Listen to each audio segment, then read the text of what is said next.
My name is doctor CRM Rao, motivational speaker, trainer and life coach.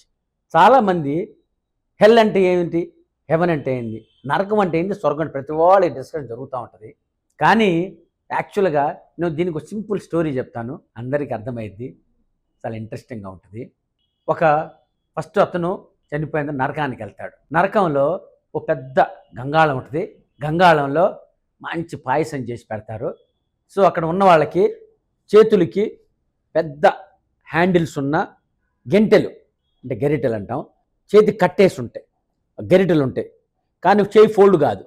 So పాపం గంగాళంలో ముంచుతారు, తిందామని try చేస్తుంటారు, నోటికి రాదు, బికాజ్ ఫోల్డ్ చేసుకోలేరు కాబట్టి. సో అందరూ అరుచుకుంటుంటారు, నెట్టుకుంటుంటారు, పాప ఆ నోటికి పోతగా ఉన్నది, చేయి ముడుచుకోలేదు, తినలేకపోతుంటారు. ఆ వ్యక్తి నెక్స్ట్ స్వర్గానికి వెళ్తాడు. స్వర్గంలో మళ్ళీ అదే గంగాళం ఉంటుంది, మంచి పాయసం బ్రహ్మాండ గుమగుమలాడితే చేస్తున్నారు, జనమంతా చుట్టూతో కూర్చొని ఉంటారు. ఆనందంగా వీడు ముంచి ఎదురోడికి పెడుతుంటాడు, వాడు ముంచి వీడికి పెడుతుంటాడు, ఒకళ్ళు ఒకళ్ళు తినిపించుకుంటూ ఉంటారు, ఆనందంగా తింటా ఎంజాయ్ చేస్తుంటారు. అంటే దీంట్లో నీతి ఏంటంటే, నరకం అంటే ఎక్కడో లేదు, సెల్ఫిష్గా ఆలోచించుకుంటా నేనే బాగుపడాలి, పక్కోడి సంగతి నాకు వద్దు, నేను ఎట్టైనా సరే కిరికిరి చేసినా సరే నా జీవితంలో నేను పైకి రావాలి, పక్కన తొక్కాలి అనే ఆలోచనతో పెట్టుకొని లేని కష్టాలు తెచ్చుకుంటున్నాడు.